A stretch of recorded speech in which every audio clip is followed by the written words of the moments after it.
Good afternoon, everyone, and welcome to tonight's lecture. For anything else, I would also like to extend a warm welcome by Dr. Delia Georgaki, the leader of the Institute, who is quite under the weather today and not joining us. So this lecture is part of the NIA-logue series, an initiative of the Norwegian Institute that aims to foster open and critical dialogue between Norway and Greek scholars working across disciplines and geographical contexts. The format of the session is intentionally dialogical rather than a conventional lecture, encouraging exchange and reflection rather than the presentation of a single fixed argument. The title of today's discussion is Coloniality and Decoloniality in Greece and Cyprus. The focus is not only on colonialism as a historical phenomenon, but more specifically on coloniality, the enduring structures of power, knowledge, and representation that continue to shape society long after former colonial rule has ended, or at least after it aspired to do so. Closely connected to this is the notion of decoloniality, which refers to critical practices and intellectual approaches that take the question and move beyond those inherited frameworks.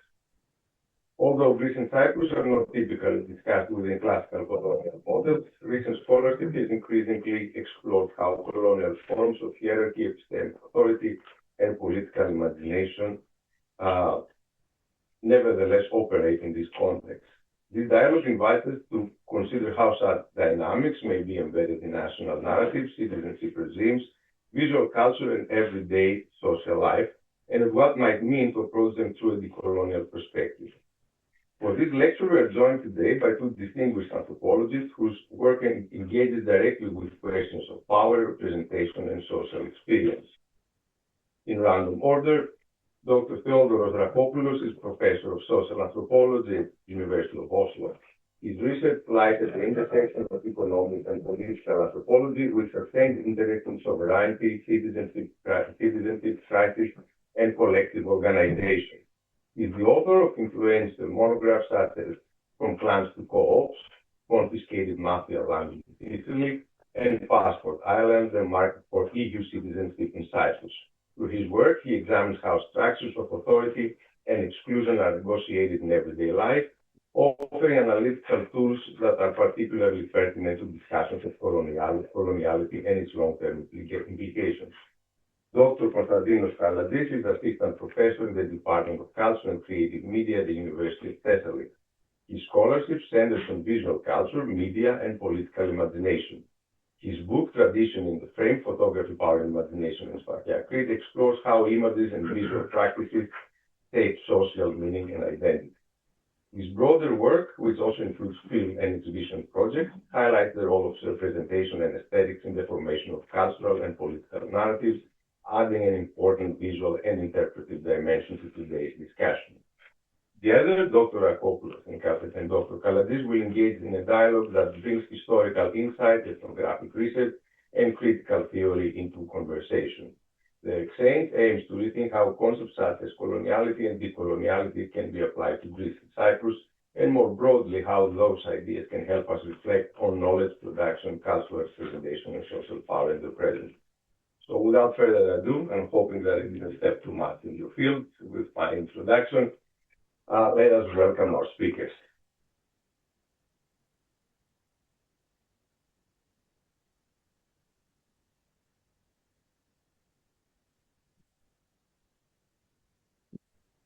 All right. So for the purpose of this lecture, I will try to facilitate the discussion as possible. So I'll start with definitions, although it's a broadly term used. So how you define colonialism in your work? So why colonialism and not, for example, power or hegemony or hierarchy? I'll go first. Yeah, sure. Although I'm a fellow at NIA, and I would gladly, For hospitality. for hospitality purposes, and to get into the anthropological discussion of hospitality as part of the configuration of power, hierarchy, etc., I could probably grant you the Okay. opportunity. As a guest, I will accept it. Thank you very much for having us, and thank you all for coming on a rainy Thursday. So I will need a few minutes, I think, to explain how a project like this, dealing with a society like Sfakia in Highland Crete, which is when I start thinking about this problem, how it relates to the problem of colonialism. So I go to Sfakia to start exploring this mountainous and coastal region, which has a tourist and a agricultural shepherding economy, and it's an area that condenses a stereotype of authenticity, of ruggedness, of resistance, that rests on a visual image. And the stereotype exists in various forms, which I have collected here, from food products to airport posters to anti-government protests later on, which I will talk about. In all of these, the visual is key. And in order for this to serve as a symbolic image, you need the kind of male figure with a mustache, the headscarf, and a black shirt. Now, as I'm delving into the area as an ethnographer, I am there spending time with people, I begin grasping a series of dynamics that are happening there that sort of make me gravitate towards considering colonialism as a category. First, the stereotype is really ambiguous at its core. So it glorifies this region as being archaic, as being closer to an authentic pre-modern, pre-state kind of Greekness. But at the same time, it's clearly an object of aversion for being uncouth, for being patriarchal, for being replete with criminality, vengeance, killings, the kind of things that you also, after the so-called OPKP scandal and the shooting of these two families in central Crete a couple of weeks ago. And this isn't just about, the ambiguity isn't just about how this is represented, but it's also about what people, the visitors and the locals, say and do and experience with reference to tradition. So I see people coming over the decades, tourists and other visitors who act as pilgrims and adore the region as offering some kind of escape from the confines of a kind of post-industrial suffocating world. And I also see a lot of people in the region who are experiencing tradition as the most important thing for them. And I'll show you a lot of examples. So they put on the attire, men and women, although this differs, and we'll talk about gender more. And they, at the same time, they contest it all the time, and they have like debates, and they disagree about whether the black should be there, shouldn't. Is it too much? Is it inauthentic? So if we retrace this discussion back to this, which is a kind of key argument about how representation is a form of power and subjects those it represents, we immediately bump into a problem, because this isn't just a category, a creation of a category like the Orient, which Said implies. It's always a negative category to do with the attribution of barbarism, despotism, and all of these traits. But now we have this strange ambiguity both internally and externally. At the same time, aside from the positivity, there's another more important issue here, which is the fact that this region is represented in a particular kind of way, which means that its people are demanded and expected to conform to particular kinds of definition of tradition. So, for instance, take Nelly, 1930s State Commission photographer. She's definitely not demeaning them. She's glorifying them in many ways, but she does this in a state-sanctioned way, as the Metaxas regime sort of envisioned. They're anonymous. She's in absolute control of the archive, like here, where she's creating these famous, notorious parallels with antiquity. So, in terms of voice, this is about a particular conformity to a vision of tradition that's particularly urban, it's particularly bourgeois. We'll talk about class later on. And it's also a very unequal visual economy. So these are some of my interlocutors in pursuit of visual images. So finding an old image is really crucial for them. But this is also a very unequal place. So one of the things that I shockingly discovered when I first go there back in 2006 is that all of these sort of old men who are iconic nationally, they're actually people from the region, and there are people who never gave their consent.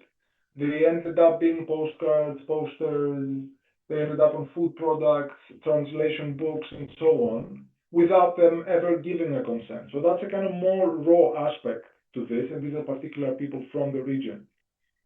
Now, the more kind of philosophical question that I'll stop with this, is that this is a region that also people in the region tend to envision and remember and think about themselves through this representation created by this lineage of others, powerful others with cameras, folklorists, musicologists, all sorts of pilgrims in a way since the 18th century looking for this enclave of purity and tradition. These are different walls in the region depicting ancestors as photographed by tourists. And this is the question of what does it mean to look at yourself through the representation of another. It's not a purely Greek problem, of course.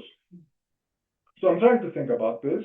I'm trying to think with the very important lineage of works that have been around since the 90s that discuss Greece through the scope of colonialism, to which I hope we will return.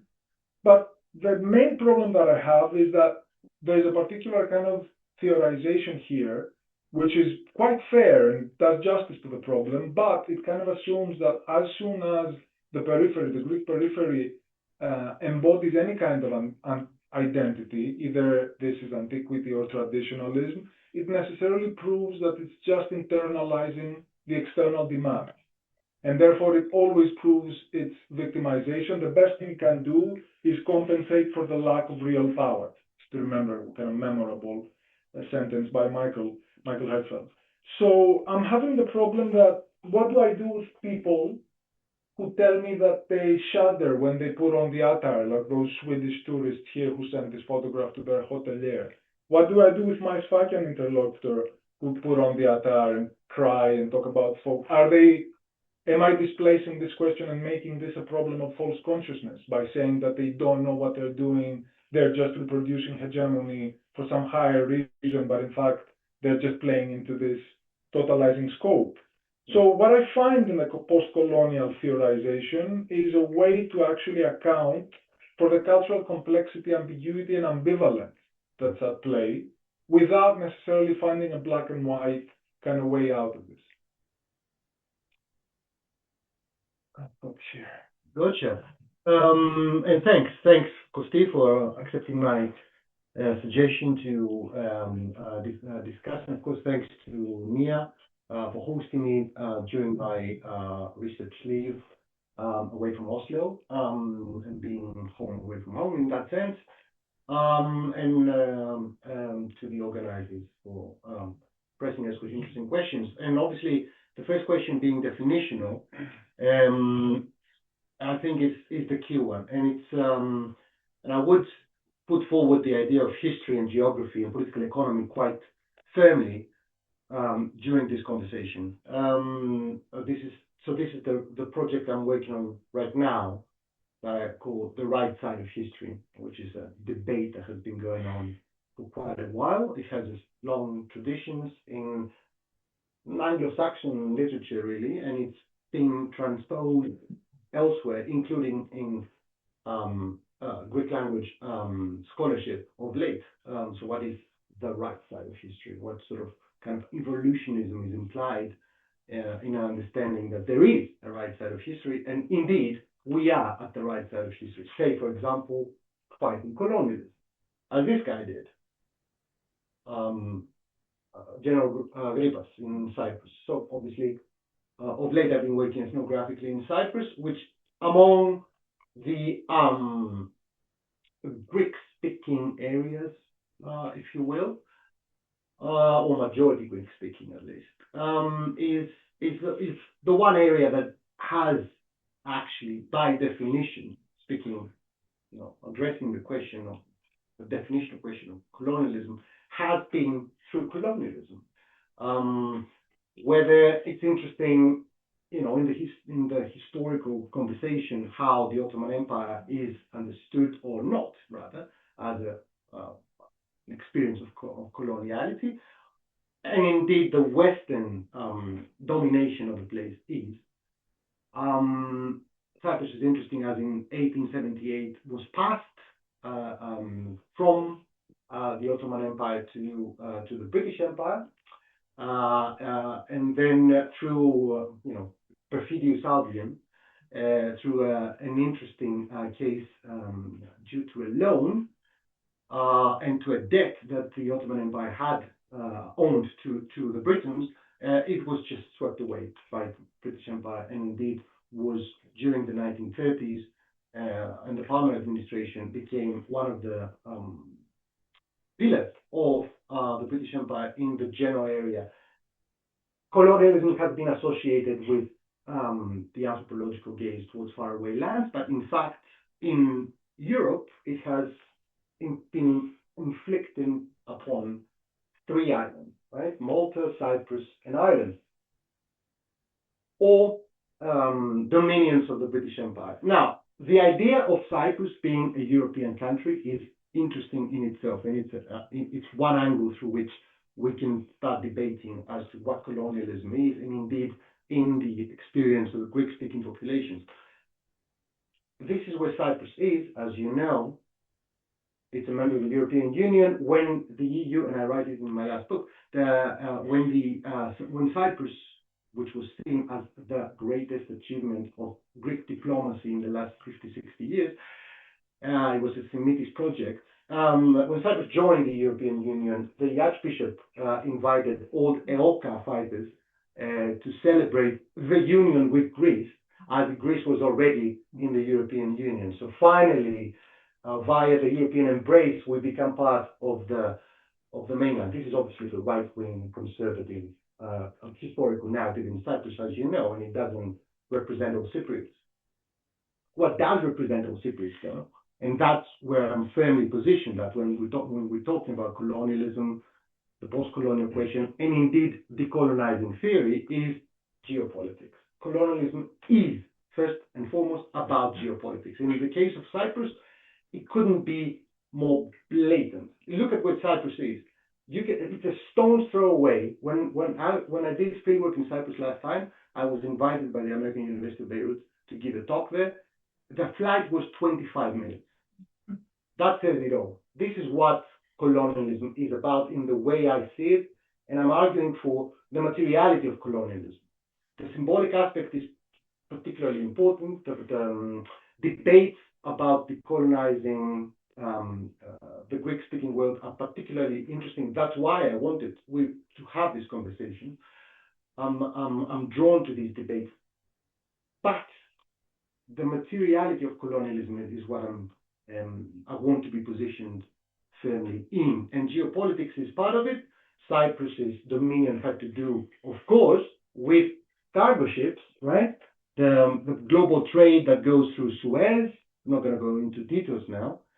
And it has also to do with the other aspects of the colonial experience, which is political economy, resources extraction. Cyprus is called Cyprus because of copper, right? So the copper mines were an area of fermentation of the, among other things, working class consciousness in Cyprus. So this is the mine strikes in 1948 when AKEL was formed as an expression of the erstwhile Communist Party. I'll stop here because I'm speaking for 6 minutes already. But I want to say coloniality is about resource extraction. Coloniality is about geopolitics. We cannot understand colonialism without thinking historically and politically economically. Thank you for the response. For the next question concerning the recent debt crisis in Europe. And specifically, I would like to hear your views about what is the relationship between colonialism, coloniality, and the European sovereign debt crisis, and how this affects your field side as well. So maybe how the sovereign debt crisis affects coloniality. I've written about it. I've been my ethnography in Greece had to do with austerity and ways to formulate different economies, microeconomies within the sovereign debt crisis period, which we keep on forgetting goes on. It hasn't finished. The country is indebted. I mean, the debt to GDP ratio today is worse than it was in 2010 when a complex of the media establishment and the capitalist class of Greece started propagating the idea that we are indebted to forever and vastly need to enter the memoranda. But so the interesting bit about the sovereign debt crisis and its relation to coloniality is the key word sovereign. It's about sovereignty. Coloniality, the colonial experience, the colonial debate, anti-colonial struggles have always been about sovereignty, which is a research interest of mine. In Cyprus, it's particularly interesting because of two reasons. Cyprus had a sovereign debt crisis of its own, right? Which led in 2013 to what was one of the key elements of my recent research there. And what was fascinating to me was if you want to think with historians and history, the emic periodization, right? So as anthropologists, we're interested in the emic, we're interested in the indigenous demotic ways of thinking.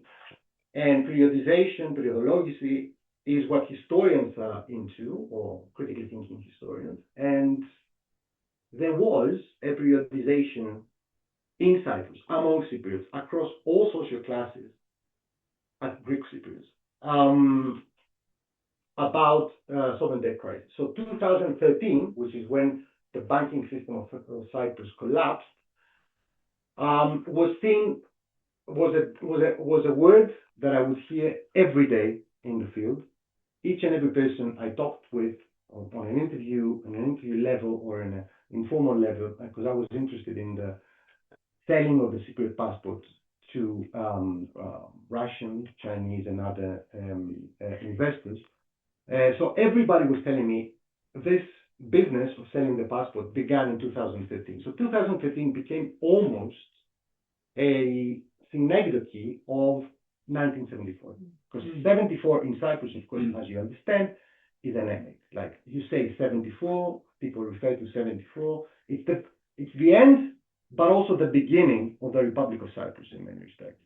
It was the catastrophe, the invasion, the ethnic cleansing, led also to a sense of Cypriotism and a reappropriation of the belief in the sovereignty of the island, rather than a failed and corrupt, politically and historically, understanding that at some point Cyprus has to be reunited with Greece, right?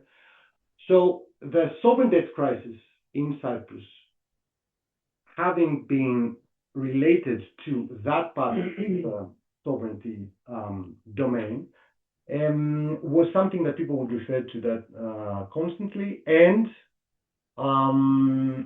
uniquely, it was resolved through the banking system, right? So Cyprus, Spain, Portugal, Ireland, Greece, and Italy had a sovereign debt crisis. Cyprus was the only country that solved it through a bail-in rather than a bailout. So from within the banking system, right? That was an idea of the left that was then empowered in transition to a right-wing government. So that's an interesting bit. That's where I'm getting into this question, this conversation. The other interesting aspect that is, again, unique in Cyprus, unique, I would dare say, not only in Europe, but maybe even globally, is that there are parts of the Cypriot territory, about 2.5%, that are literally areas of the United Kingdom. They're the sovereign base areas, which are in the south. The sovereignty belongs to the United Kingdom. Thus, the joke that the best beaches of Britain are in Cyprus. And so these are two ways that I'm thinking about how coloniality could be articulated with ideas of the sovereignty and indeed the debt crisis.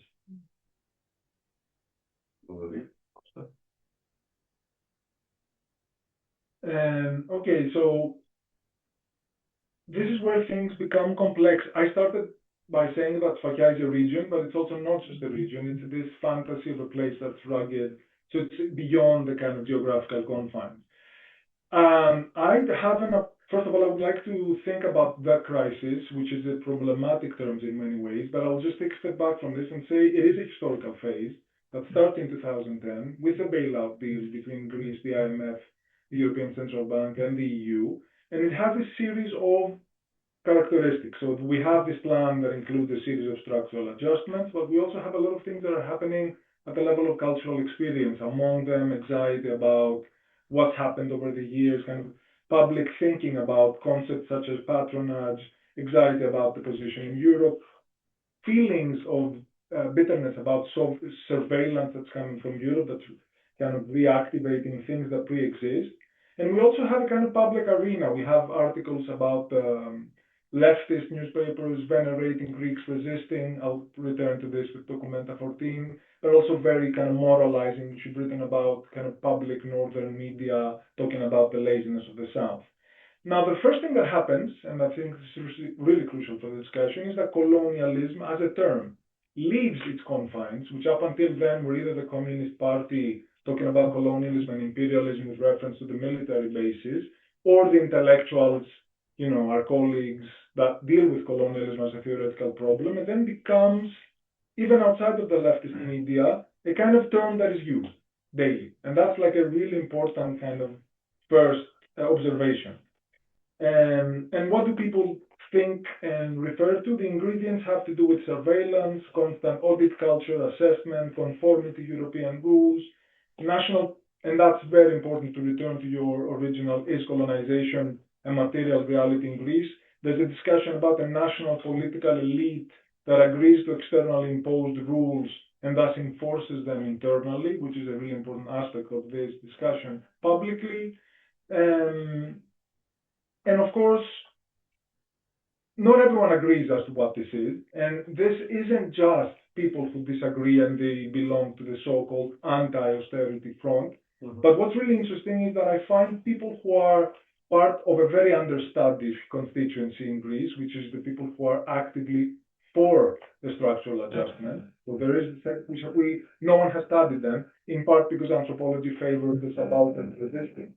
But even among these people, and I have interlocutors like middle-aged lawyers who otherwise are for the structural adjustments because they see it as a way of Greece becoming kind of European at last, outside of patronage, which has connotations of Oriental kind of despotism, or trade unions, which has anti-communist kind of connotations. But even among this constituency, you would find people saying that they are treated as colonial subjects by Westerners, that there's a new sense of surveillance. Now, which actually reminds me of how Spartans talk about themselves in the early encounters with Europeans, like when they see themselves through the lens of the Europeans and laugh and say they must have thought we are like Africans, which is a kind of theme in this interview, for instance, which is featured in my film. What is the place of Crete in this constellation, in this realization of colonialism? Well, this is around the time of the government of 2015, which is also hugely important, which is a leftist coalition government with a right-wing party that really rests on an anti-colonial promise.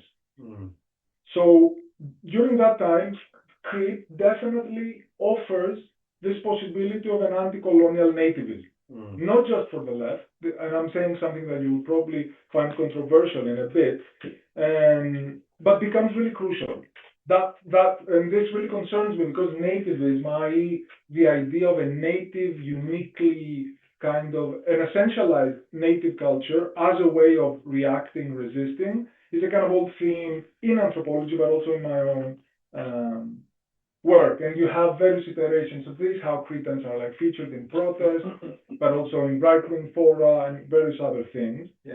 Now, the thing that interests me is that in anthropology, we're happy to embrace this. And we do this in a lot of different works. Think of the Kayapo project by the Indigenous Media Project by Turner.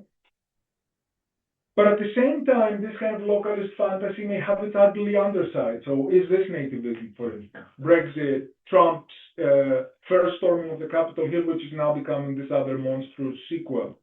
And what do we do with this? What's the difficulty of anthropology in studying this as opposed to this? I'm obviously provocatively placing these two together. Bolivian farmers are not the same as Trump supporters in any way. But I'm thinking of the problem of nativism as a kind of political problem. And then the thing that I'm thinking about is this situation that happens around the question of nativism, when Documenta chooses to have exceptionally its show in 2017 in Greece, where it comes in with a particular kind of gesture. I come in to celebrate your resistance as a small place resisting the North, and it's greeted by many intellectuals and artists saying, no, you're Orientalizing us, you're treating us as natives. Hence, this group of people who dress up as Cretans, not incidentally, and they're just artists in Athens, they're mocking the gesture, saying that Documenta is nativist, it treats Greece as its small native pocket. Obviously, these are people with degrees like ours, and they participate in the kind of discussion. The last thing I want to say, and I'm kind of over-consuming time, is that unlike other places in the world, the native figure in Greece does work across the left and the right, and that's really important and different from this example. And the way it does this, I've made this argument that Cretans operate as proxy brigands. In a way, there's this unresolved question about brigands were in the 19th century. Were they fighting for the nation? Were they actually doing their own thing? Were they intra-ethnic clash? Cretans, in a way, they are able to accommodate this fantasy from the right and the left, because for the rightists, they are the protectors of the nation state. They're the kind of idealized national community, but I've seen a lot of leftist interlocutors and communities seeing Cretans as the kind of proto-ethnic, pre-ethnic community that lives by kind of resistance as a standard of existence. It's the myth that exists in Cyprus too. So let's go from myth to method. I believe we both established that we're using colonialism and coloniality not just as notions but as analytical frames, like analytical tools, right? So let's say this passes from notion to tool, to analytical framework. So has anything changed in how you approach the question of colonialism from a methodological point of view?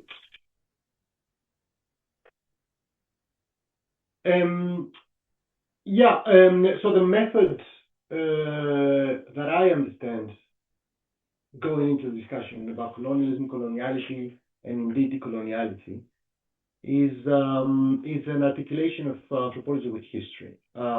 This is not least because colonialism, we do tend to forget.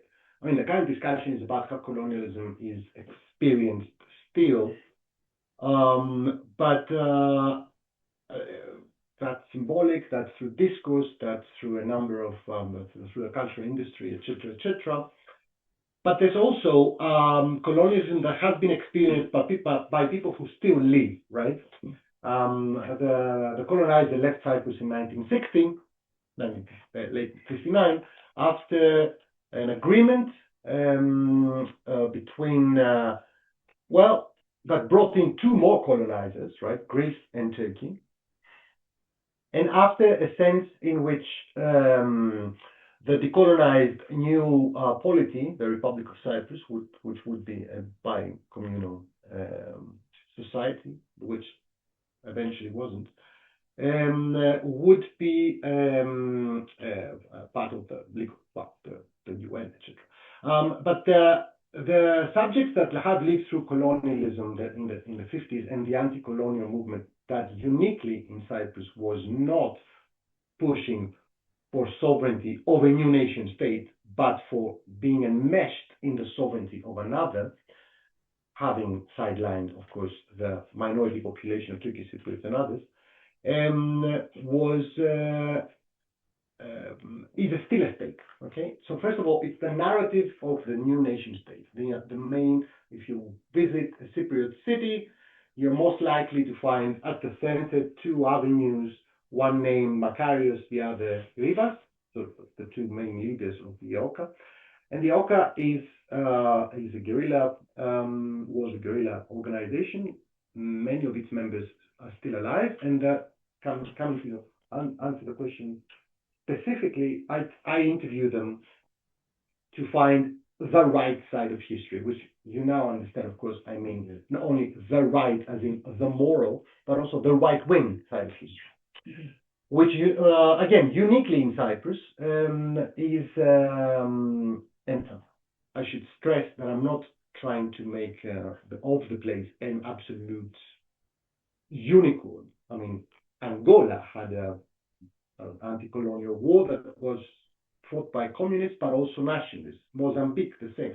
Several places, Zimbabwe, several places had a nationalist and a communist group fighting the colonials and coalescing, and then after decolonialism, usually fighting each other, right? Unfortunately. Ireland. So Cyprus is not unique in that sense. It is unique in the sense that there was one group that monopolized the armed struggle. I stress the armed, which was right wing, and that's what I'm trying to trace. So the method is oral history. I'm trying to interview people who are, as you can see here, quite old. And this second age here that I put is I'm interested in one specific event of one evening in 1958, where two killings happened between intercommunal killings in a village that I studied. So this is the age where that these people had during 1958. So this person was an adult, and I'm interested, among other things, in the way they experienced the immediate colonial suppression, which could be quite nuanced and obviously quite surprising. So here I call this entrenching the colonized in history. The idea is that there was a curfew after a violent event in the village, and because the father of this interlocutor had fought with the British as a British colonial subject in the First World War, when the Britons entered his house, stormed his house, and found the pin that proves that he was a soldier, they let him go. Or indeed, and so this is a right-wing family. This is a left-wing guy, a member of the Akel, and he says he was, in 1956, he was, because Akel was, of course, banned by the colonial authorities, way before EOKA was banned. So he was arrested, and the guy the policeman, the British policeman, thinks that he was arrested during an Akel demonstration. And he asked him, "You're a communist?" "I'm a communist." "Okay, I'm a communist too. You just go." So I call this entrenching the colonized in history with a capital H, so in the First World War in this case, and entrenching into the counter history. Colonial rulers were also sometimes of progressive, many of them were working class people who, some of them had progressive ideas. George Orwell is one example. And then, so you have, I'm trying to trace via oral history these kinds of nuances in the colonial experience of the subjects. In this case, this guy, who's a very right-wing person who believes in the junta and whatnot, tells me that EOKA was celebrated in the Soviet Union, did you not know, because it was an anti-colonial movement. The Soviet Union would celebrate that.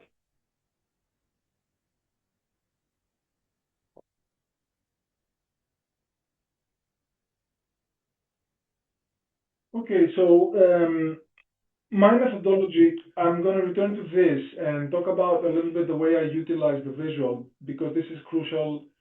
This is crucial as to how I use the visual as a way of doing political anthropology. So returning to this postcard kind of image world, where the rawness, as I explained, has to do with authorship, but also has to do with a kind of oriental demand that people appear in a certain way. The first thing that I did in my fieldwork was actually take postcards and other archival images, including postcards, including historical images like those taken by Nelly in the 30s, and I repatriated them, as we say in anthropology. So this has a long lineage. The old-fashioned term about this is photo elicitation, when you have an ethnographic engagement with someone around the photographic kind of image, but it's also later on kind of merged with a kind of decolonial phase of anthropology in the 60s, 70s, and it was seen as photo repatriation. So you take a colonial archive and you return it to what is now called a source community, so the place from which it's taken. And the idea is that people, by engaging this past, they kind of reconstitute various aspects of that history that were missing from the colonial history. Now, if you've sort of taken my point so far, I take this to be a form of colonial archive, in the sense that it creates a particular kind of demand, cultural demand, but also visual kind of aesthetic, and it expects a certain thing and creates an image world, and it's always anonymous, it's always typological, it's never a name, it's always people that serve a certain particular purpose. The first thing that happens when I take these images, these commercial images, is that people burst out a kind of really unexpected reaction and start recognizing people in these photographs as their own relatives and as their own co-villagers, and they start articulating these stories and they mimic their voices and they talk about lines of kinship. Now, there's a visual point to be made here, which is the fact that Walter Benjamin was the first person to ever describe this capacity of photography to capture something and be in the service of the photographer, but at the same time be able to capture details, which he called tiny sparks of contingency. 70 years later, Roland Barthes called this the punctum, but in a different kind of way. And these tiny sparks of contingency actually allow future viewers to recognize other things in the image. And this is very much a kind of idea of revisiting an archive of a closed, coded representation like the colonial archive, and recognize details that can actually point to other roots, other kind of dynamics. Now, for my interlocutors, who are not necessarily articulating a post-colonial critique of this imagery, but they're doing things with these images that kind of give them voice. They take them from the commercial sphere and they, for instance, decommercializing them and transforming them into familial images. Or they make fun of the fact that a lot of these postcard producers are adding objects like a church in the background of this picture, and they're laughing about this. Of course, they are not using a post-colonial language. They're not calling this enframing in a kind of folklore studies framework, but they're kind of seeing through a logic that is at play here. And I take this as a kind of as an important quasi-anti-colonial, decolonizing reading of the picture. They subject these images to their criteria, they claim them as their own, and they insist on naming the subjects. And that's really important because a key aspect of the colonial taxonomy as a project is anonymity and typology, and they really insist on decoding that. Now, at the same time, and this is the complexity I have to do with all of my work in Sfakia, they do participate and partake to the nationalist logic. So it's not because they do these things that they belong in this other universe where instead of wanting to be traditional, they want something radically different. And that's really important, and that's a difficulty for anthropologists often. If these people look like this and they in part go for this, how would we ever describe this as a kind of anti-colonial or decolonial gesture? And I just want to show you a couple of other ways through which I have used the photograph as a furnishing a political space. So in subsequent years, after the kind of early research that I was telling you about with the postcards, I began thinking through another of Benjamin's ideas, which is the optical unconscious. So it's the post-bailout years, and I go to this place in the mountains. I've known these people for years. They're running this small kiosk inside the gorge. And while they're articulating this very clear anti-colonial, anti-German position that is phrased in anti-colonial terms, at the same time, in the background, they also curate this photographic space with tremendous care. They protect the photographs, which is essentially a wall, a photo wall that's created by German tourists who visit annually and put up their pictures up on the wall, and they sort of take care of them and they give them some other pictures, and then they return for the same picture. And I'm thinking the kind of provocation is maybe this visual realm here is pointing to a political imaginary that is not registered in what they say. So I'm starting with this idea, and I later on cultivate this into thinking of whether this is a kind of civil contract, which I've written about. Last thing to say about the visual methodology is that I'm using a lot of visuals myself. I take photographs of people, I curate an exhibition where people submit their own photographs of the post-digital moment, and they come in and kind of have a discussion. There's a video about this. that I can share later on. And I also return my own photographs along with the archival photographs, so I return footage that I shoot. So the visual for me is also a way of discussing a series of topics that would be difficult to unpack otherwise, and through which people are participants in many ways, but we can talk about this in the decolonial section and the new kind of methodologies that have been proposed in anthropology. I'm not doing this as a decolonial methodology necessarily, but this is a kind of way of engaging with people that opens up a series of potentialities.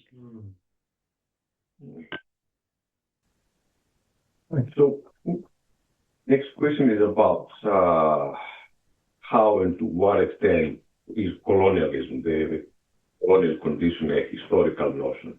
Basically, is there any ongoing sense of the colonial or elite history present in the field? And a side question to that might be like how, if you can see an interplay between how this notion are historically at a scholarly level and concerning also people you meet and interview in the field.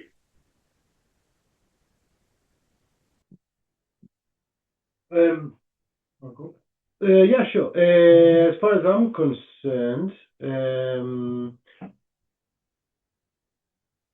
we're trying to keep track. I'd say this has been touched upon already, in the sense that coloniality is an ongoing issue in Cyprus in many ways. That the current geopolitical position of Cyprus in the context of a burning Middle East, reshuffle of the Middle East, is particularly pertinent.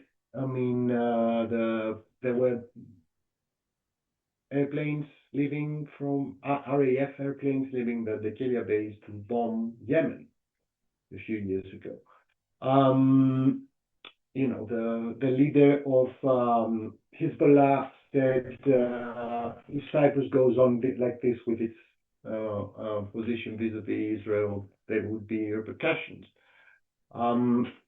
So it is a historical question in Cyprus, as I've laid out before, in that there has been a historical experience of coloniality in a very official way, and it's an ongoing colonial experience institutionally, in that the constitution of Cyprus is a colonial gift. It was a gifted constitution, which of course opens the anthropological imagination around the ideas of the gift and how poisonous the gift might be. It is a poisoned gift in that it was very argued. Many people arguing, every man on the street, but also scholars, that it has led inherently to the division. That's of course debated, but it does have a bicommunal character that could potentially leading to a progressive polity. However, it is a suspended constitution that operates as an exceptio legalis, as they call it in legal theory. So as a state of exception, Cyprus literally operates as a state of exception. So Carl Schmitt lives in the Mediterranean, that's right.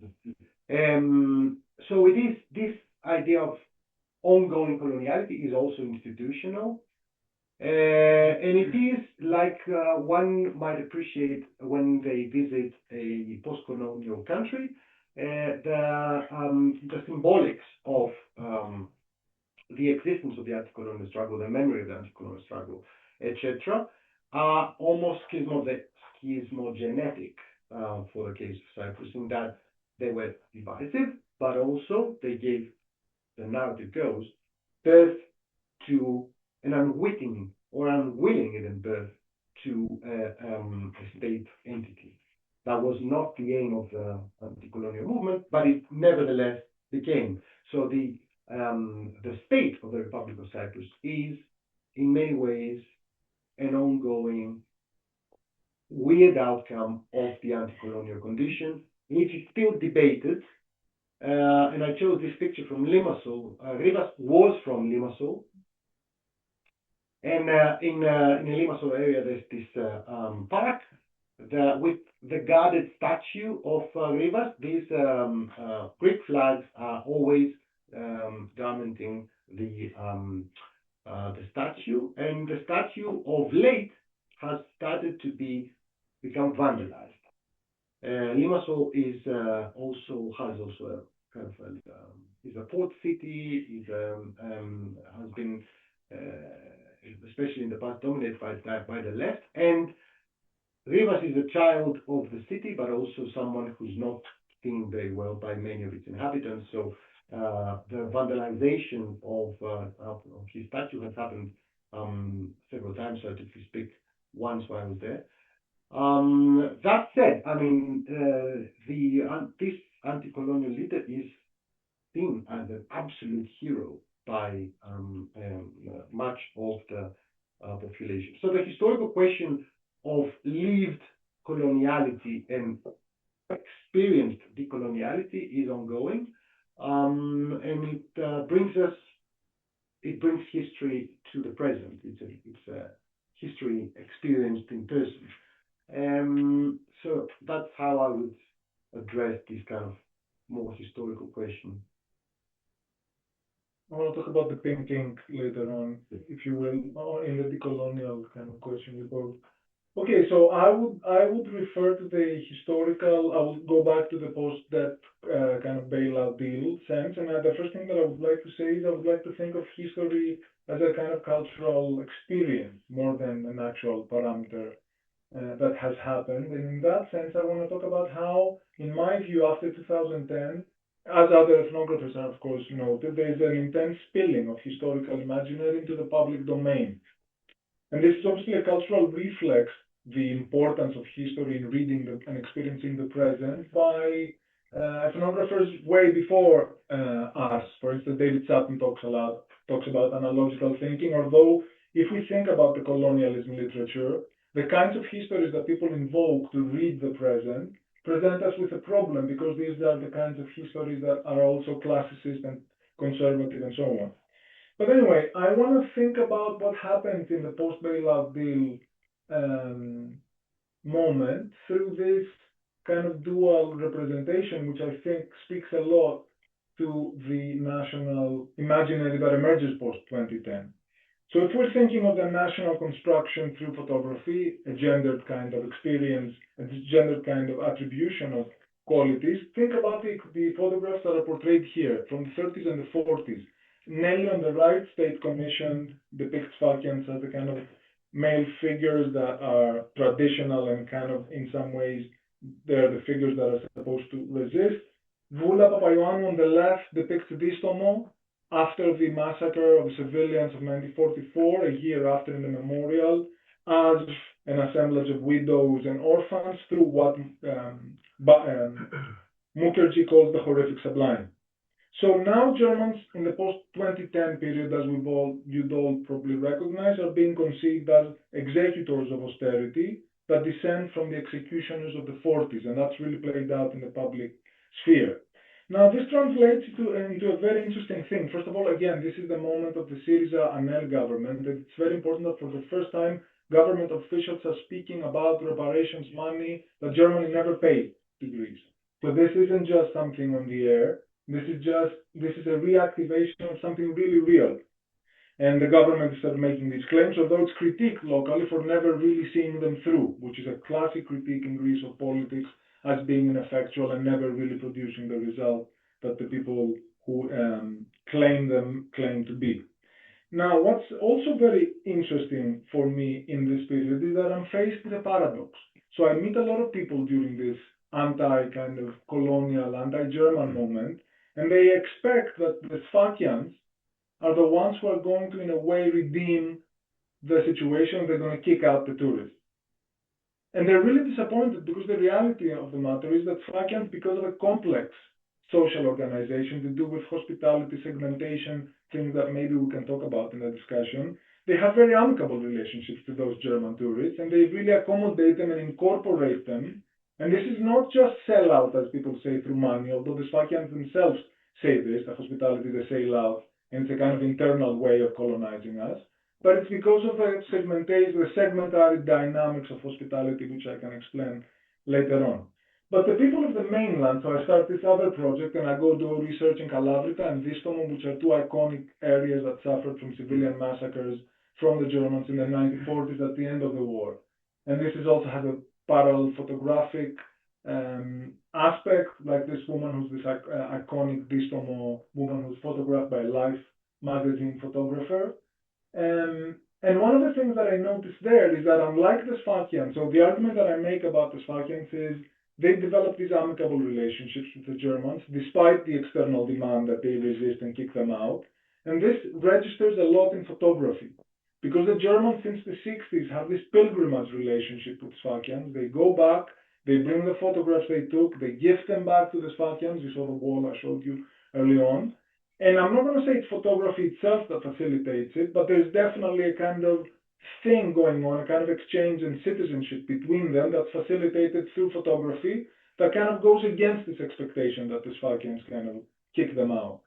In this area, photography, Distomo and Kalavrita plays a very different role, and photography is instrumentalized for people to actually show the slaughter as an unredeemed, irrevocable pain that was never properly resolved. So in that sense, they resemble other case studies in anthropology of irreconciliation. So this is about showing that there's never been a reconciliation. And they activate photography in various narrative registers at home when they host students, German students who come in and do projects about the area, journalists. And as this woman is telling me, the only thing that gives me joy is actually narrating the incredible pain they caused us. And she places them right under this poster of since the 50s that she created of all the deceased slaughtered members of her family. And I have a kind of short film about this. If you'd like to watch, I can share this also in the email later on. And for my last question before we move on to the Q&A, there are going to be a lot of questions about the colonizing. And also the colonizing has a strong gender and racial component and probably a less pronounced class one. So which of these categories are more relevant to you from the angle of your case studies? Yes, so the current decolonizing discussion is rooted in debates about race and about indigeneity. I think we touched already upon the issue of indigeneity, which is generally problematic, and I share the concern that Kostis shared with us about the indigeneity claim, the nativism claimed by or attributed to Cretan. The case in Cyprus is particularly flaming because Cyprus and Crete have a common experience of a settled Ottoman population, Muslim population. When Crete was absorbed in the Hellenic Republic in 1913, 22% of its population were Muslims, right? The Turco-Cretan.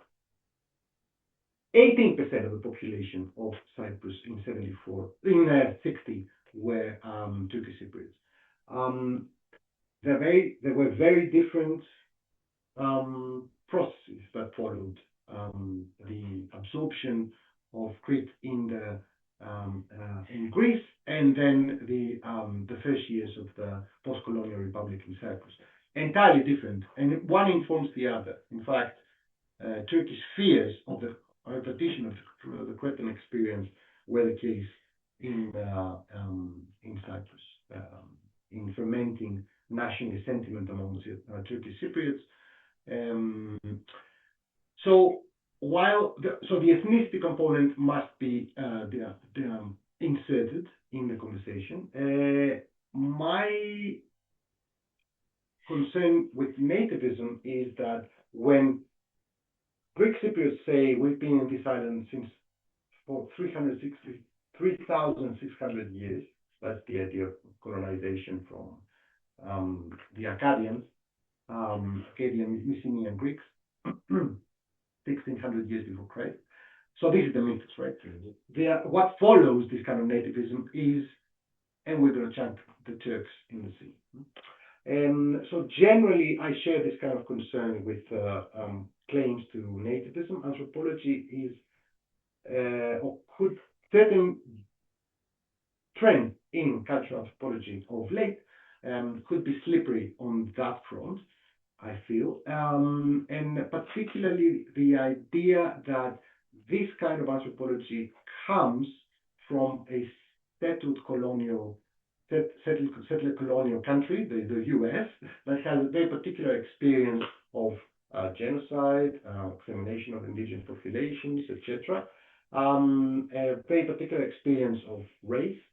That, and here is my epistemological concern, claims to be portable and thus usable in each and every other society around the world, anything from China to Malaysia to whatever. And that's not what anthropology is about, I think. I think anthropology is about not portable theory, but theory that arises organically from the actual lived historical and experienced concerns of the people that live in a place and their articulation with the global reality. So that's where I would be raising concern epistemologically as to the embracing of the decolonizing debate with its racial and racial component, but also particularly the reductionism to indigeneity, native, then native, etc. I would then bring it back to the way I began this conversation, which is the materiality of colonialism. Colonialism has been one of the worst, most fierce experiences in human culture, but I do think it is about resource extraction, about capital accumulation, and about subjugation of native populations in order for these to be achieved. So the issue of class subjugation and the articulation of local elites and how local elites tap into reproducing neo-colonial regimes of power, including in some ways, if we want to be portable, in Greece, would be something that I would point towards analytically. So that I do feel that the class component is, or the political economic component generally, is wanting in the colonial debate. I'm going to go for a wee bit back to the previous question about the sovereign debt. I just thought that debt is how the Hellenic Republic began its experience, with the famous Theodoros going to the Bank of England and claiming a debt.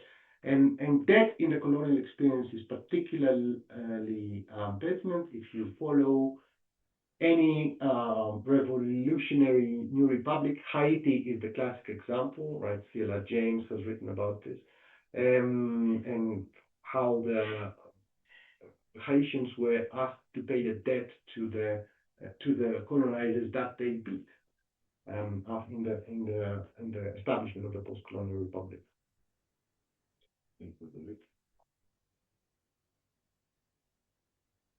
Okay, I actually want to say something very quickly with reference to how you started responding, which is one of the key issues with nativism for me is philosophical and anthropological, in the sense that one of the arguments in the colonialism literature is that even the reaction to the colonial experience, when it comes through a native scope, it usually uses the articulations of the romantic Westerners. This is very much the case, the argument of Vassos Argyritis, for instance, about Cyprus. So whatever reaction to the Cypriot, whatever reaction to the Westerner in Cyprus, it will always tend to reproduce a kind of nativist idea that's already articulated in the West.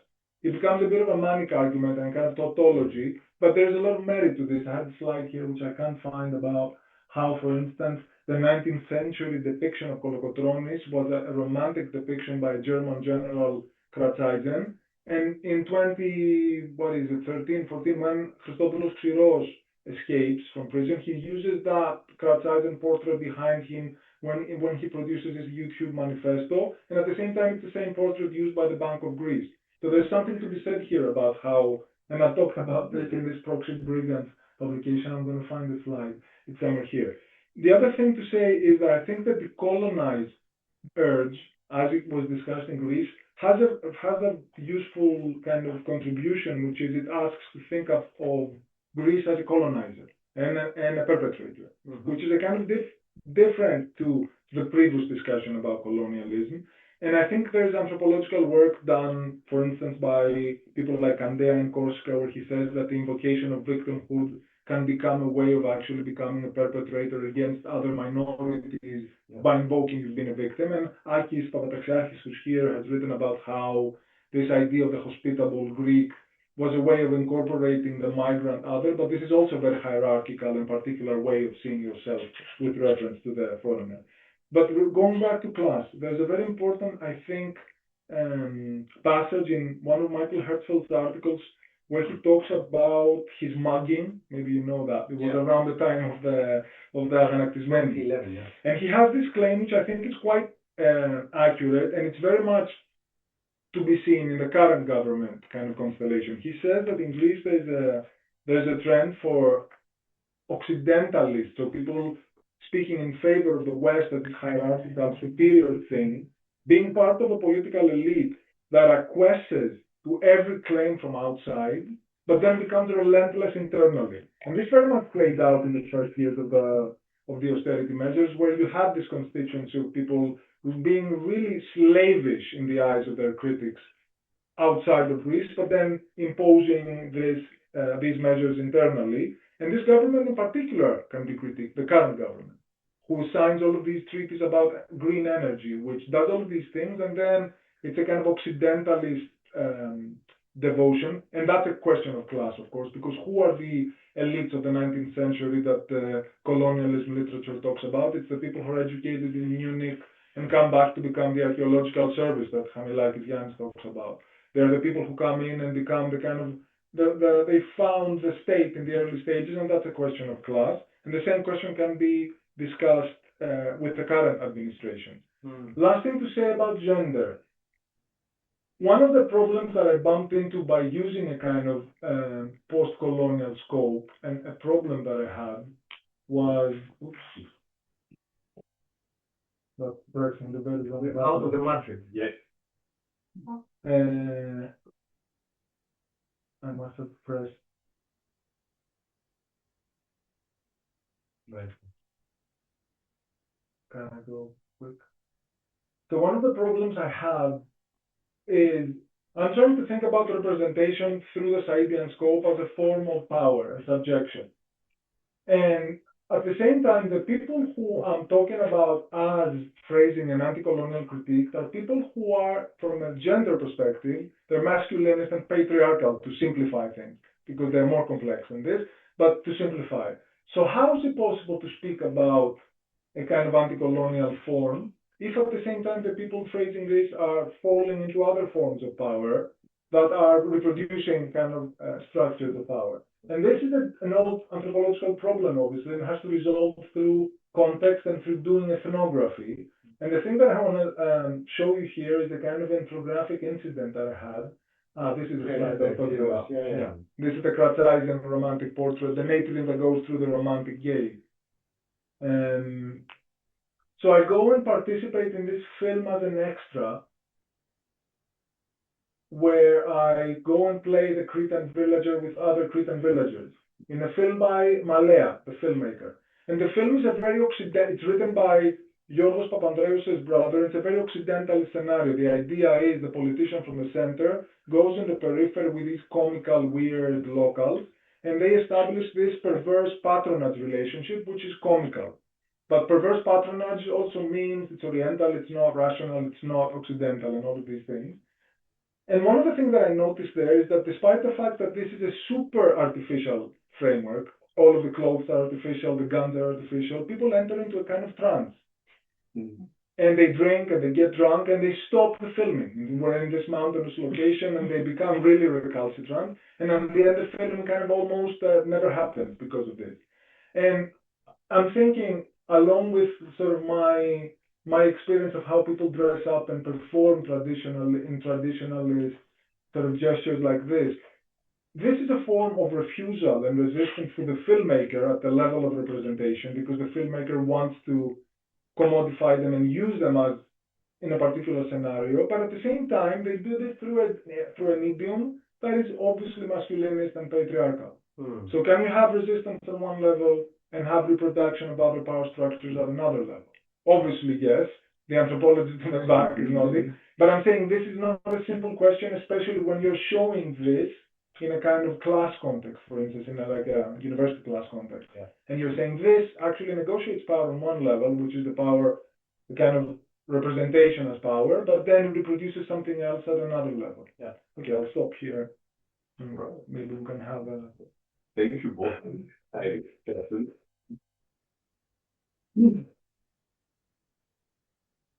Now time for questions from our audience. Maybe we can take out of the PowerPoint, right? No, we could. Yeah. Huh? there might be just, I might want Yeah. to show something with reference to a question is the only... So any questions? What role were you playing there? Just a villager. Just a villager. There was this scene where the villagers were looking for the boy, which was young Papandreou, George. who had an American accent and was seen as a kind of like strange outsider, and he was lost somewhere in the mountains, and the villagers were looking for him.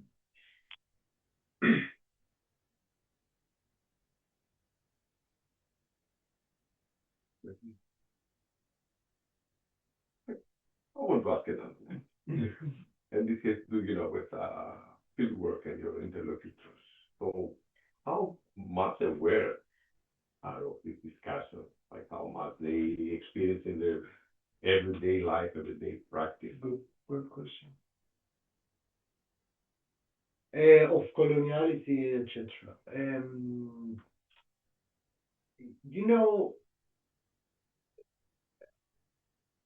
Well, I mean, in Greece during the whole, especially during the so-called crisis era, the idea of a pikia was used. I think I didn't hear it as much in the field as I was doing field in Thessaloniki then.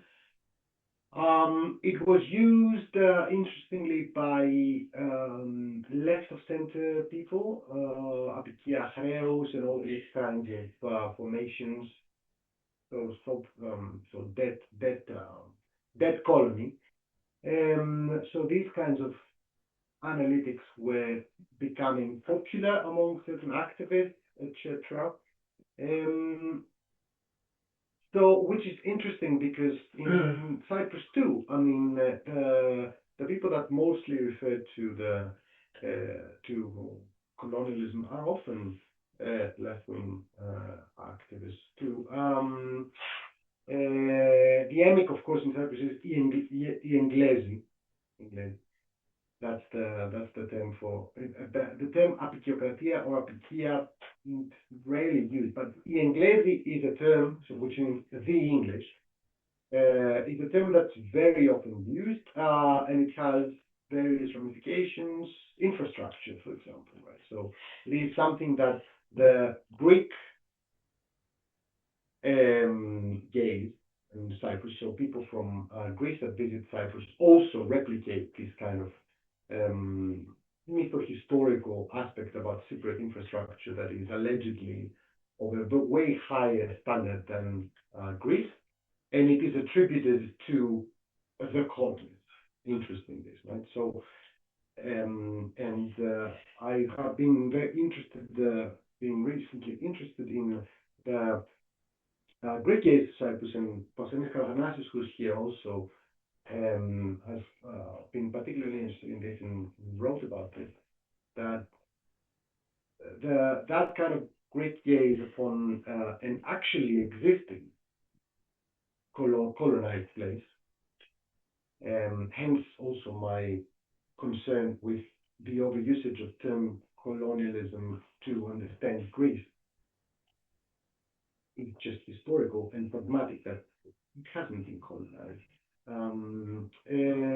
But these are reattributions of, for example, high quality functioning state or a highways, the infrastructure or legacy of colonialism, as is understood, especially by Greeks visiting Cyprus, is of particular interest to me, because it replicates precisely this. First of all, the myth that places that have been colonized are above us or more developed than us, so to speak. And it's something that I've encountered in South Africa, where I've lived. So I'm aware of it through that. Speaking of which, and very briefly, going back to the previous question, the ratio out, and something that Kostis said about Greeks as colonizers, which is something that needs to be written about.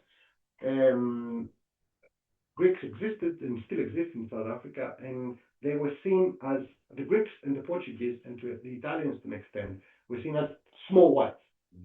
Right? So they were in an intermediary perspective. Yes, it is true that Greekness, or indeed Cypriotness, had, like indeed Irishness, had aspects in its experience that made Greeks aligned more with subjugated, ethnicized, racialized populations in the Americas. But in Africa, there were a transclassic kind of Greek experience in different countries, usually petty bourgeois experience, but also elite experience.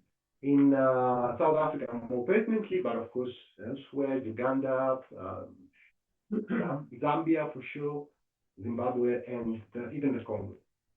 So these aspects of the coloniality is something that I would be interested in reading about at some point. I just want to say briefly, pondering your question, I think it's a very profound question, in the sense that in anthropology we have this problem of, are we exploring our thing, which doesn't interest them, and is that a form of betrayal? And we often experience this betrayal in our work because maybe we study things that do not express their immediate concerns. And is me going and thinking colonialism while I'm doing this film shooting a kind of paranoia of mine that has nothing to do with their experience?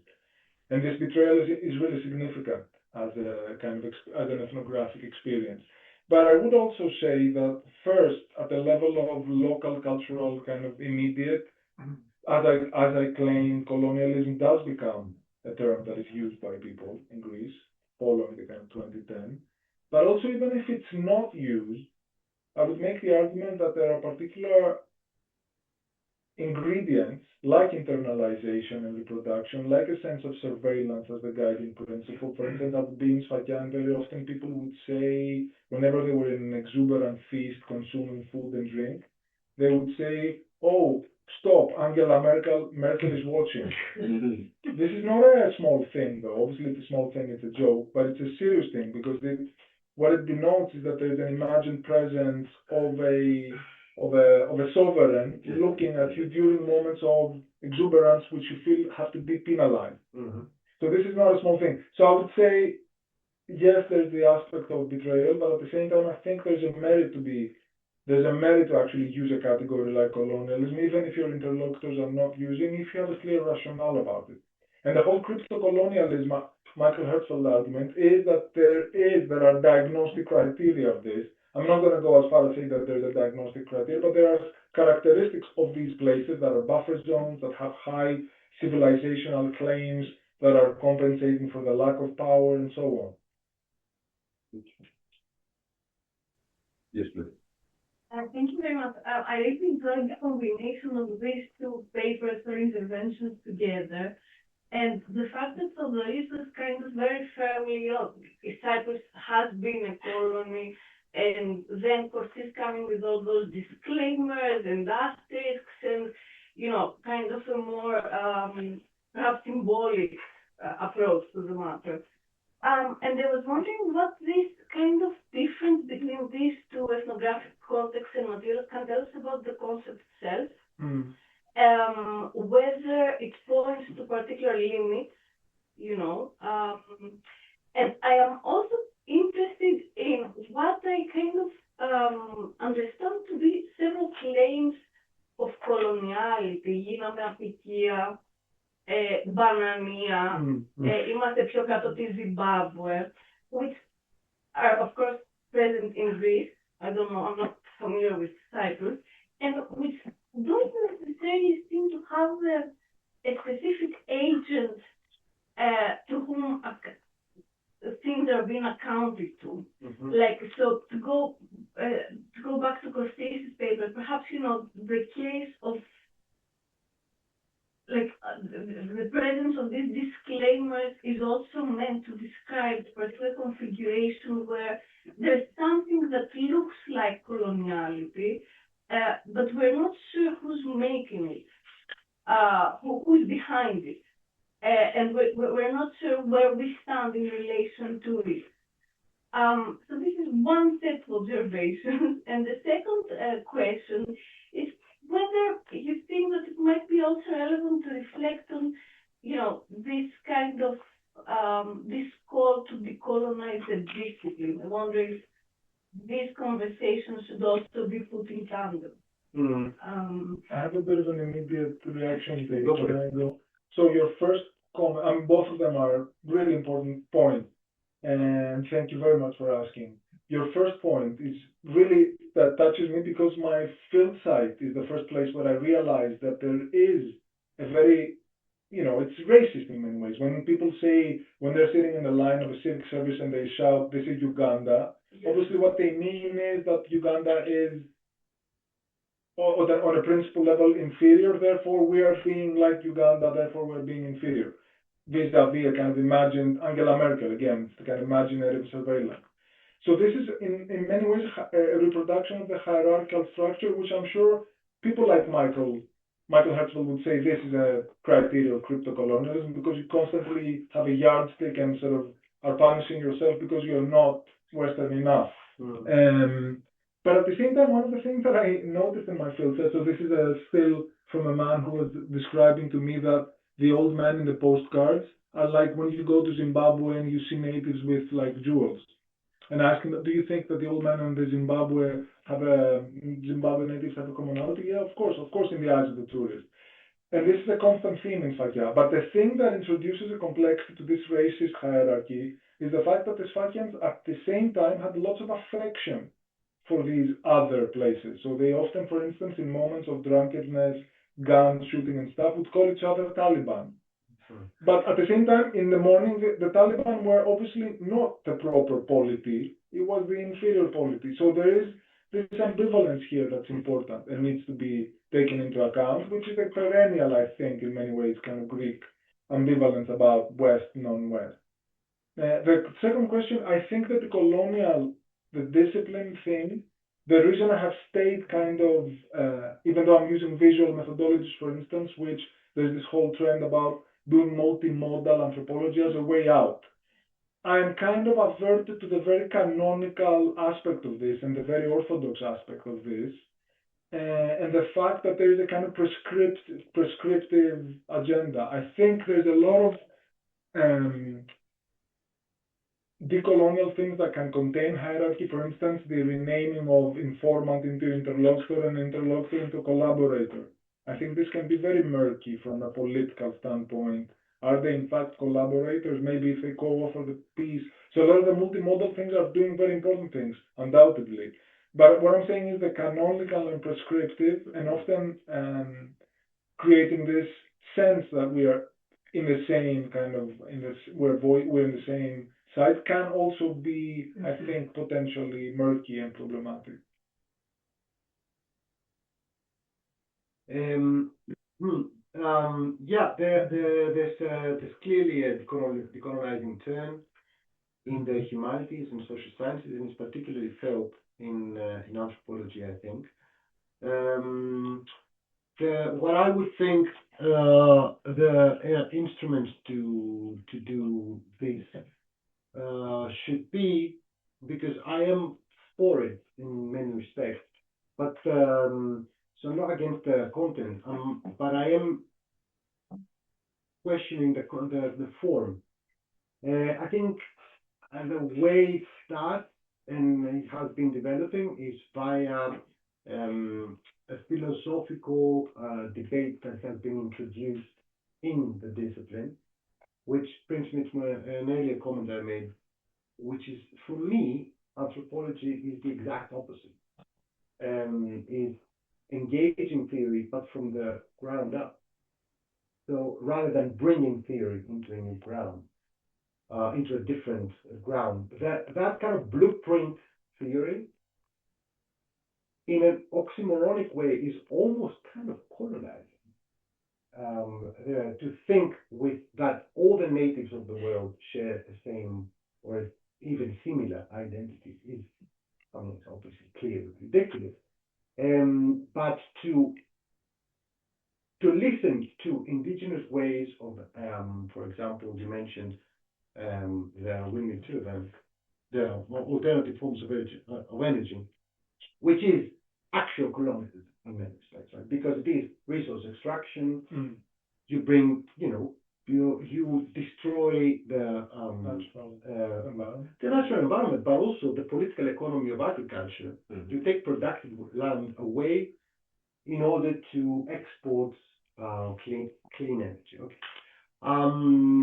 And conform to Western price set, right? So this government has guaranteed that it's going to conform to this European norm, and therefore all of the mountains are being introduced and smashed with these and turbines. as linguists say, hypercorrect, right? So the prime minister, current prime minister of Greece, said when the green energy project of the EU started, he said, we're gonna be there before the Germans.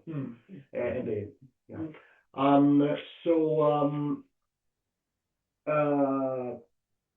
right. So the idea of expropriating from the environment in this kind of way, in order for capital to accumulate and be exported, on this we have a lot to learn from indigenous Amazonian or otherwise takes on the violence of the economy on the environment. However, the portability needs to be debated. That's what I'm wondering about. The portability of racism and racialized ethics that become ethics is interesting. So here the Zimbabwe reference is interesting. Again, I'm going to refer to the current prime minister, who was in the opposition during 2015 date that you also mentioned, who went on TV with a Zimbabwean dollar, a note of the Zimbabwean dollar, which Zimbabwe in 2014-15 was undergoing a massive inflation. But I believe it's the most blatant inflation in the history, actually. So 1 trillion Zimbabwean dollars would get you a piece of bread. So the prime minister was, well, he wasn't there, was pointing the dollar on the screen in a talk show on TV, pointing out that with these people in government, you're gonna get this. We're gonna become Zimbabwe. So this kind of, it's an interesting mix of a technocratic understanding, poor understanding of political economy, admittedly, but it is an understanding.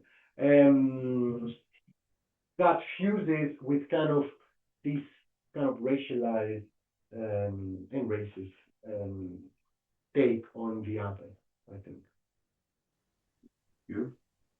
Any other question? Yes, please. Thank you, Bob. I wanted to follow up because I don't think there is a lot of more to discuss on the similarities and maybe the differences between Crete and Cyprus that hasn't been discussed in these terms because, of course, of the difference in history that these two places. I find it quite funny to sometimes, let's say, imagine what could happen if Crete was independent instead of, boarding the plane of Greece. That anyway,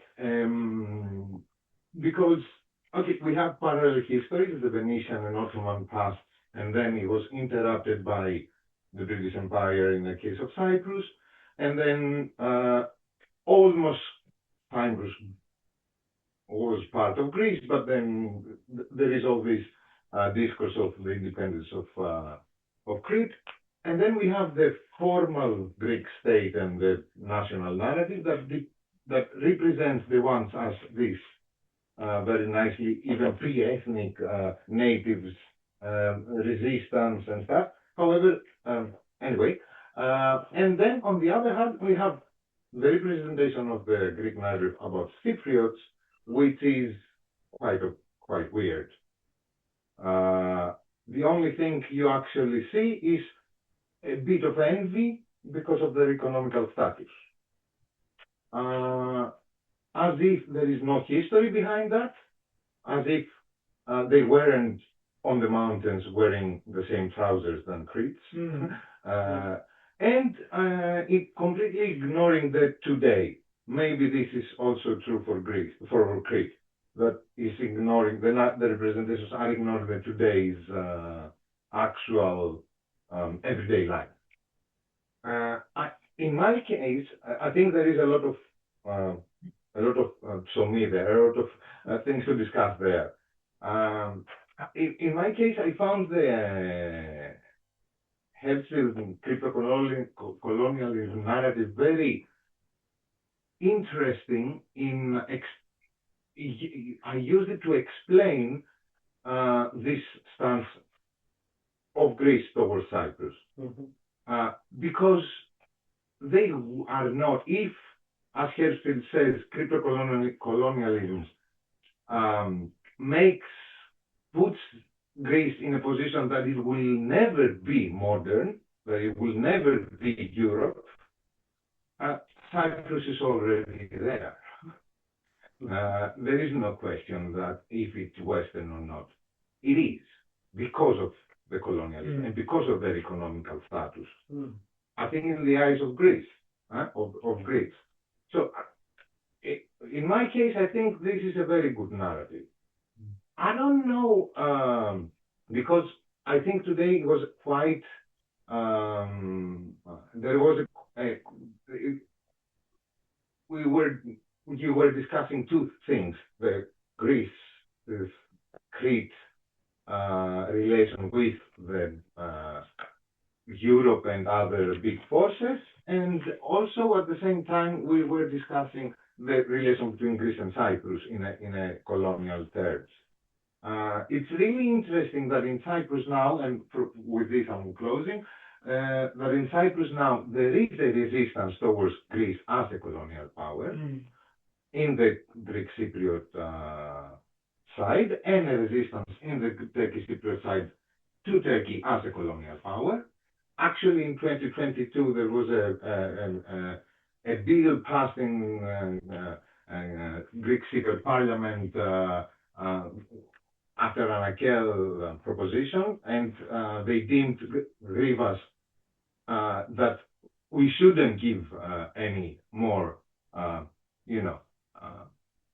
honor to him as because of Eokavita and what this led to. But in Crete there is a resistance towards the big colonial powers, but not so much against the Greece center power and stuff. I don't know if you can comment something, but you can comment, but the answer is shorter, so you take another question. I'm going to be very brief. When Kostis did a book launch of his book in Athens, I attended, and I saw these images, etc. And my question was, it came from an autoethnographic, because I was born and raised in Western Macedonia, in Amindia, in that area. And I understand the national narrative that the Cretans are the heroes and are the big men and whatnot. But if you come from where I come from, they're not seen in that way. They were the cops. Mm-hmm. They were literally the expression of the state. In the 20th century. In the 20th century, to Hellenize Macedonia, well, first of all, there were mercenaries in the in the Balkan Wars and the so-called liberation of Macedonia. But then the conservative state literally manned, and I use the sexist term consciously, manned the police and army population with Cretans to Hellenize the so-called north of Greece or the south of the Balkans. So the perception of the armed man as a colonizer, the armed Cretan man as a colonizer, is, I think, felt by to this day by a degree of the population. I remember that comment. And I wanted actually to refer to it. You want to say more? Or? We'll have to be brief. I'll be very brief. Just pick up Paschanias' last point, which is also the kind of work that Tarania Strinaki does, where her argument is that essentially the Cretans in the early 20th, late 19th century, the people who live in Crete, they have this agenda of unification with Greece, and then they become the deep state in Athens. And a lot of them become the local politicians in Crete and also the parliamentary politicians. So, of course, you will find utterances by people that Greece is, the Athenian establishment is the regime, but there's immediate connection to local politicians which totally short circuits the whole relationship to the center. But coming back to Fedra's point, which relates to this, colonialism now, I think the winter binds is a perfect case study because it's one of those things that people would say this proves colonialism. Because now there was a forest, and now there's no forest, it's just empty land. It's because of this government, this minister, and this winter bind imported from Siemens. So I think the winter binds are a very good case study of how colonialism is felt as a real tangible thing in the eyes of people. We'll take another question from our online attendant. A comment from Dalia Durzaki in the comment. It says, many thanks to our speakers for an intellectually stimulating approach of a vast, underexplored and complex topic. I particularly appreciate the emphasis on oxymora and paradoxa, which demand our scholarly attention. Hope to take the discussion further, and a big thank you to my colleagues under me and all attendees both in person and online for joining tonight. Andrea? Yeah. So this means that we have space for another question. Yes, please. Well, I will be very brief because a friend from Libya who lived in Crete many years once said, after us, to quote him, Greece is the only country with white subjects. This coming from the only African country, with white subjects. So, I mean, if we think about it in what this comment does about the coloniality question, I think it unpacks a wider issue that can merge with cultural hegemony, actually. I mean, the presentations were fantastic to think about comparing Crete and Cyprus. I mean, that really makes me process a lot of things. Me as a Cretan and also as an anthropologist as well. But what I would also like point is, I mean, for the Cretan case and the Greek case, it's a very, it's blatant, the aspect of pride, not honor, pride. Because also it's in Calabria, I don't know, it's pride and shame, it's pride and trauma. But what about the Cypriot case? I mean, what is happening with pride there? Which I think is very central to respond to what has all this cultural hegemony of coloniality does.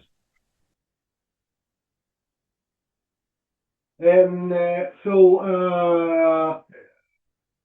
the reshuffling of the historical consciousness in Cyprus is undergoing, and I have friends and interlocutors, but colleagues also, who would claim that it's being fermented now more than ever, and I think they're right. It does produce a new kind of Cypriotism, which is an idea.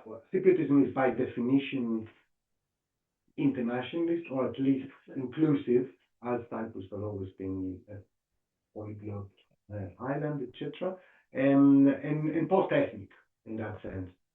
So that kind of pride is a new phenomenon, and I mentioned before that 74 bore the new Cyprus, and I think to a huge extent it is symbolically the case too, and it goes back to this kind of collective trauma.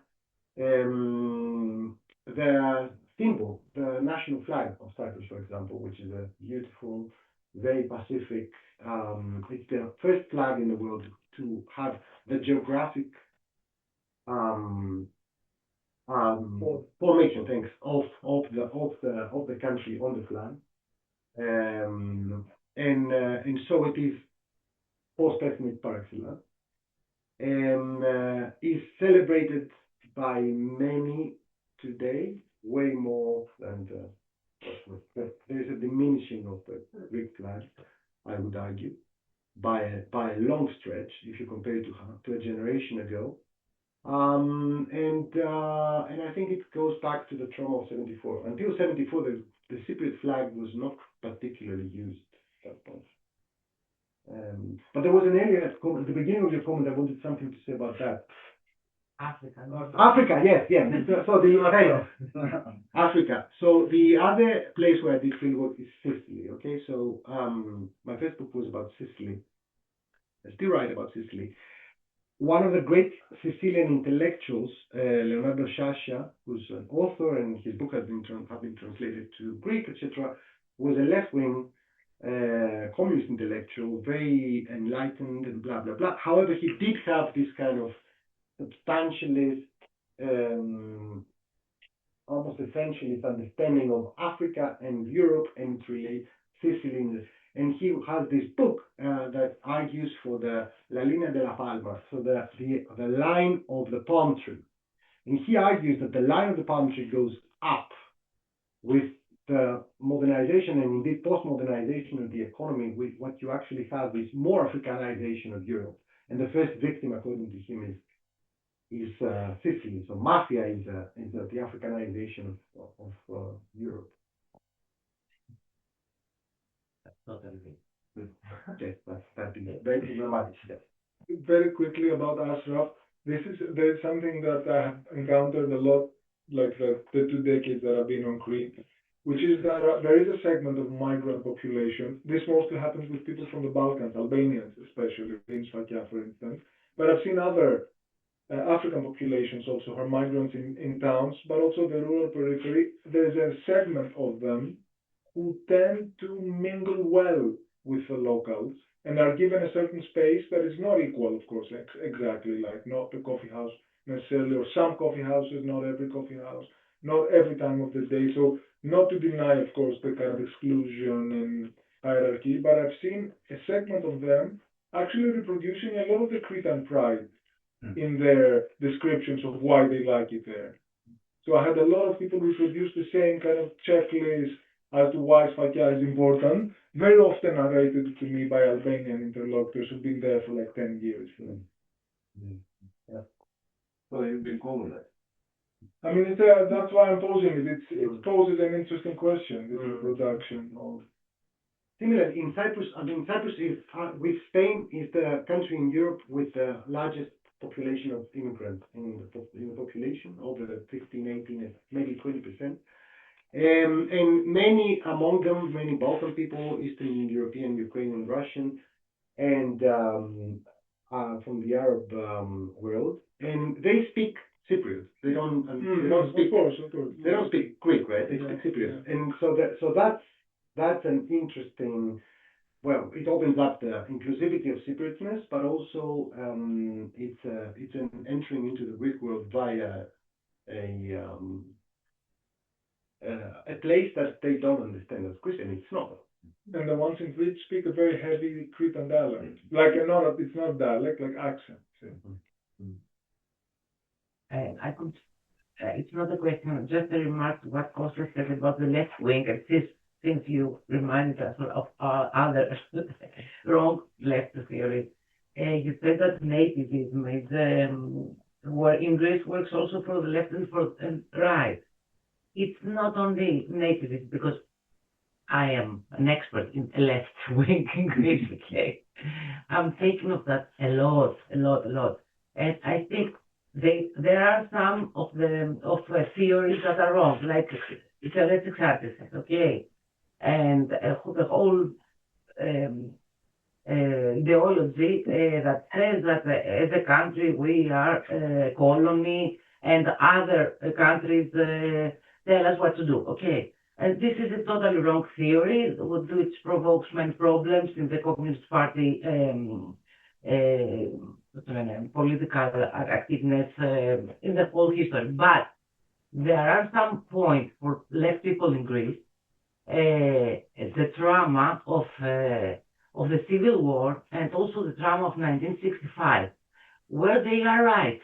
Because when the Communist Party and the left wing were the majority in two times, or were about to be the majority, okay, they had a stop there, which was held by British troops, American troops, and even the socialist Andres Papandreou in 1981 was acting against the USA, which imposes such politics, etc. So this is an excuse for them, I feel, because it's real. It's real that they felt that each time they wanted to do something in this country, they couldn't because of foreign countries. That doesn't mean we're a colony. But in the mind of the left people, it's a problem. I don't know in Cyprus because it's a little different. I mean, in Cyprus, the prize is for the dead people against the English, the British troops, okay? So this is a problem that causes here in Greece, mostly older people that come from the Communist Party before the 90s, to be very open to all these patriotic left nativism, everything, but not only nativism, all these things, which goes, sometimes it goes very near to the far right wing. So we have a connection there, a bad connection there. And just to reiterate, I wasn't saying this judgmental in any way. I don't think it's a bad or a good thing. I'm just observing this consistently. In 1999, I think, I had collected a poster from an anarchist group. It wasn't so with a communist. I know what you mean. It's a kind of old-fashioned, idea of an external colonizer, and also an invocation of the 40s guerrilla, the Greek People's Liberation Army, and later on the Democratic Army, mostly last in any case. And it was interesting to hear you talk about how the left talks about, because the mountain experience has very much to do with idealization of the Cretan, even though Crete had much less of Greek People's Liberation Army presence than other parts of Greece, but the idea of the Cretan living in the mountains very much rehashes, I think, a kind of idea of the mountains as a place where you resist from.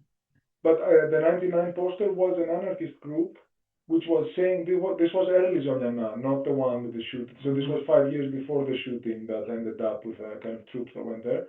It was saying we should unite around these villages of Zoniana because they are the primary real anti-statist forces that carry their guns and actually mean what they say when they resist. And makes me think, ironically, current US people who are coming from various right and left perspectives and are arming themselves against the federal force that's deployed there called ICE, which is arresting people and violating every possible civil right ever sort of written down in the Constitution. So I'm thinking there's something about the 99 poster says something about endorsing an idea of someone actually meaning resistance physically. Konstantinos, this was before the murder of No, before. Rakopoulos. Okay. Before the police storming in. No. I mean, it was a murder by the police to a Cretan Highland who used to live in. Or in Anogia. He was. This was before. He used to be. The one they shot while he was living in his car. He was a footballer, I think, also. Okay, so if Theodoros has anything, nothing else to add, I think we should call it today. Yeah, we've been running for. Thank you for coming. No, thank you. Thank you very much for your patience. And of course, we can continue over some wine.